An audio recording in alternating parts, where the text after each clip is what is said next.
welcome to the World Government Summit. Thank you. Great to see you. We have 20 minutes to talk about creating leaders of tomorrow. Does it start from society or schools? But really, it's a bigger question. And thinking about leadership styles, I want to start first acknowledging that we live in a very turbulent time. You've come from the United States, just going through transformational change. Might have our different views. Everybody in the room might have different views, but it's transformational. It's huge change. And it's the speed of change. And that, of course, is mixed up with technological change, with climate change, with even financial changes that are happening globally. So through all of that, what's your advice to leaders in public office of how to lead at a time of change, especially for younger leaders?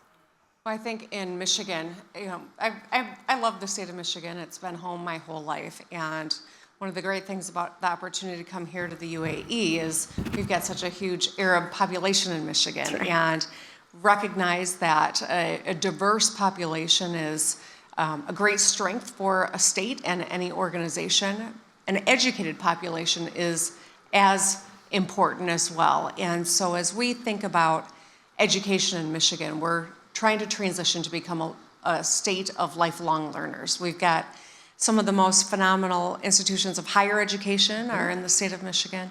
We've got a wonderful history of a strong public education. But one of the great things about our history is it was a place that people could come from around the world and get a job in an industry that put you into the middle class immediately.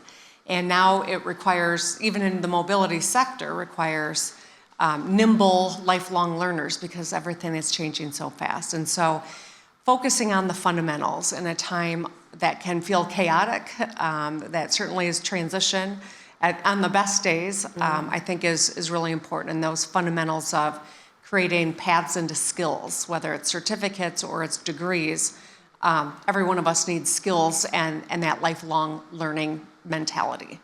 And to your point about lifelong learning, because part of what we're witnessing is unrelated to formal education or what degree you're getting, but the ability to continue to learn. I mean, learning how to learn best.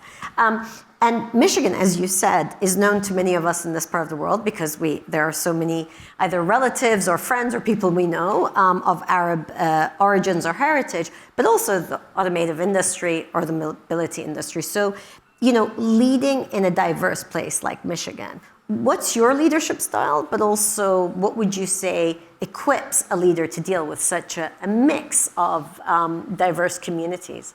I often tell my kids and my constituents, my colleagues, listening, I think, is a superpower that, unfortunately, too few people have been able to hone over the years. Showing up in a community and asking the question, what's important to you? What's standing in your way of living the life that you want to lead, and how can I help? And every community is different. It's true within a state like Michigan, where in all 83 counties, you can find a very different reality on the ground. So it's showing up and it's asking those questions, and then collaborating to find a solution that makes sense for a particular community, whether it is a community that is different because of geography or socioeconomic opportunity or the variety of ways that make communities different.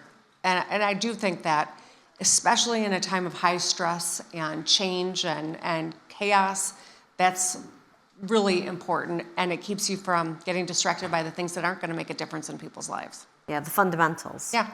And you, as you said, I mean, educational institutions in Michigan has great history of public, and I grew up in the UK where public often meant private, but anyway, we're saying government kind of led education and universities, higher education. But it's also going through incredible change because of technological change. So how do you envision Michigan keeping its edge and keeping its distinctiveness? Well, supporting our institutions of higher education that have stood out for a long time, the University of Michigan, Michigan State. We've got the highest concentration of engineers in the United States are in the state of Michigan. It is a great strength, as well as 20% of the world's fresh surface water. I'm just going to repeat that. 20% of the world's fresh surface water is in the Great Lakes. We've got a lot of natural assets, a lot of important capital that we have built up over generations. But I think recognizing and protecting those while we see the globe continue to heat up, as we see the race for mobility solutions that include electric vehicles and things that are much more sustainable, to ensure that Michigan maintains our leadership on all of those fronts, even when there are some headwinds on some of those fronts politically in the United States right now. What do you see as your greatest challenge as a leader at the moment? I think consensus building. Every leader, whether, no matter what your walk is, you've got to build consensus unless you're, not in a democratic organization, right? And so it is consensus building and finding common ground is very challenging. The rhetoric is rather hot right now, and I know that's not unique to the United States, but there are some unique challenges in the U.S. At the end of the day, my job is to protect and work for Michiganders. We're a very diverse, politically divided subsection of the United States, a country that is similarly divided, and consensus building, I think, is the most important and greatest challenge that I'll be navigating over the remainder of my time as governor. And how do you build consensus? Again, if you're giving tools to younger people, if you're giving tools even to people who are, currently in different leadership roles, how do they do that? I think curiosity is a really important aspect to everything, right? Asking those questions, understanding where people are coming from so that we can see one another as fellow Michiganders as opposed to different sides of the aisle or different ethnicities or religions or socioeconomic status. Being able to find the humanity in one another. It is something I'm really proud of the work that we've done, but also I think will continue to be a crucial challenge as the globe gets smaller in many ways. For us to be able to connect on that level is, that's the most important way you can connect with someone, and something that's got to be a priority if we're going to navigate turbulent times or good times to boot. Yeah, I do think that often the word empathy gets overused, but not really understood, and that kind of putting yourself in somebody else's shoes. I want to ask you what lessons you've learned. So that self-learning, part of lifelong learning is self-learning. What lessons have you learned, or what have been key moments that have kind of shaped your leadership, which is impossible to say in just a couple of minutes, but what stands out in your mind? Well, one of the questions I got asked a lot when I ran for re-election 2 years ago is, why do you want to keep doing this after leading through a pandemic and incredible 32 recall attempts against me, leading through a plot to kidnap and to kill me as sitting governor, leading through racial, discussion and demonstration in the wake of George Floyd's murder. Why on earth would we want to continue to do this? And the reason— That was the question I wanted to ask, while I was being polite, so thank you. I wrote a book if you're interested. Yeah. But, no, the reason is, I find this work incredibly rewarding. I love what I do. Even on the hardest day, I feel like what I'm doing is making a difference, and that is the greatest reward I could ask for. So I do think that just staying focused about what we can do, even in overwhelming, challenging times, helps center and helps me stay focused on what really does matter. And I'm going to kind of pick a little at that in the sense of that staying focused. Because again, we live at a time with the speed of information, where the fragmentation of information and speed of events also feels greater than ever before. So how do you stay focused, you personally, but also what would be your advice to those listening to us? Well, every one of us makes choices all day long.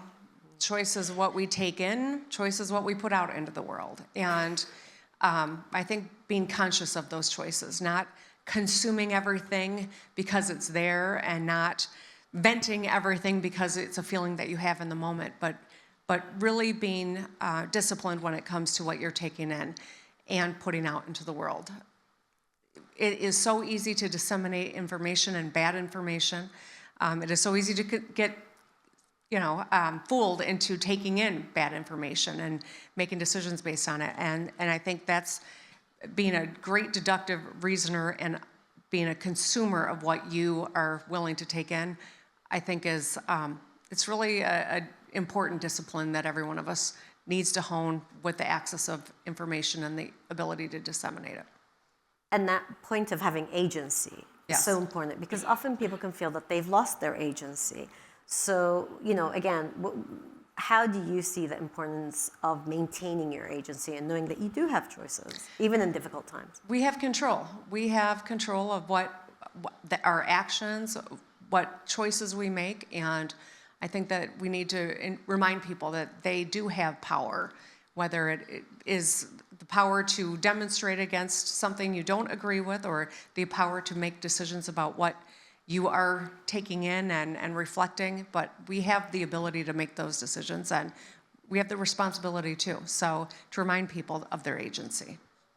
And responsibility in public office at the moment, hugely important as you think about some regulations, of course, will be on a state level, others will be, of course, national level, but regulations when it comes to AI, when it comes to how the information age will affect education, will affect everyday life. What's your view on this? I mean, is it really for government to intervene, not to intervene, and how do you see the knock-on effect in educational institutions? Well, I've had a number of meetings here, and as I chatted with a number of ministers here in the UAE, a predominant philosophy that keeps coming through is that government's role is just kind of set the table to design what the future looks like, so that every person can find prosperity and be successful. Every business can as well. I think that's our philosophy as well, that we do have an important role. Education is a part of that, so that we can be better consumers and we can use our deductive reasoning and navigate misinformation. But I also think that our national governments have a role when it comes to all of the misinformation and dangerous information that is so readily shared. And exactly what that looks like, I am not in the federal government, so I'm not the person to tell you, but it can't be state by state, just coming from a micro view. And these are global problems. We're all confronting them, so working together to do that. And then if we look at, again, the point of leadership and thinking of how you equip leaders today, what's the mix that's required? From education, from relationships, networks, how do you see the mix to make an ideal leader in today's world? Well, I think that we all have a responsibility, right? Whether it is through an education system that levels the playing field for kids who come without certain supports in their home life, or it is creating opportunity, recognizing different students' potential. It's something that we are continually working on in Michigan in particular, but certainly as a country. Some of the exciting things that I see happening around the world are things that I think we can learn from and emulate. I chatted with one of the ministers here today who worked to design education that doesn't have walls and barriers, and kids design where they go and make those decisions and are empowered to do that. It's really exciting. Scaling that and learning those lessons, I think, is the challenge, but there's a lot of innovation that's happening, and so being open-minded and sharing best practices, I think, is how we all can improve outcomes and develop leaders of tomorrow. But that ability to work with anybody, to be curious, to seek to understand, and to see the humanity in others, those are soft skills that are absolutely essential. They're not soft in the sense that they're optional. They're very important as well. And those soft skills, again, often are not taught directly at school, but you pick them up. But you also have to tackle the reality that there's a lot of inequity. And we were just talking with Jennifer from SNAP about inequity when it comes to access to digital tools and so forth. There's also inequity in the type of education, even societally, where you can pick up those soft skills that are going to be crucial in the future with all the change we're seeing technologically. How do you tackle inequity to make sure that everybody has a chance to play a leading role? Well, we tend to think of it in terms of financial resources, which is one aspect of it. I don't mean to imply that it's not, but it's not the whole story. There are other supports that need to be erected to help level the playing field and create that opportunity. we think about the challenges of mental health as we talk about social media and the access to information. The challenges that are associated that have an impact on mental health is also another that is an equity issue, because we know that in certain communities or in certain households, accessing the kind of support and care that is needed is completely impossible. And so I think thinking of the whole person is really an important part of addressing the inequities. I'm going to pivot slightly from our main track on education and leadership, because in your initial remarks, you spoke about the ties between Michigan and the Middle East, and we touched upon it, but I want to go back to it a little bit. How do you see those ties being fostered? What do you hope? What would be an ideal scenario of those ties being fostered?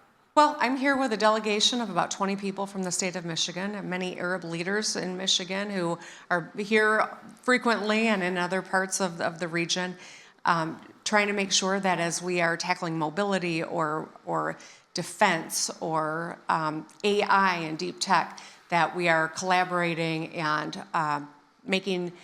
growing the joint mutually beneficial, I think, presence of many companies that are both here and in the state of Michigan. I'll be tonight talking with a chamber of businesses that have a foot in both places, the UAE and in the state of Michigan, and I think learning what more can we do, and I think that's something we're eager to continue to do. So that's an invitation. But what's the challenge to that? What do you see as the key challenges that you need to overcome to ensure that? Certainly, old notions of what Detroit and the state of Michigan are. There is so much cutting-edge, exciting tech that is happening in the city of Detroit, that is happening in the state of Michigan. And I think that if you haven't been there recently, you might harbor this old notion that it's an old manufacturing town. We do manufacturing, but it's cutting edge and it's growing, and our incomes are up, our population's growing. There's so much exciting industry that is happening in Michigan, and a low cost of living that I think we've got kind of a 1-2 punch when it comes to opportunity, and that's why this relationship and being here is important for us to tell our story, but also to collaborate so that the UAE gets stronger, as does the state of Michigan.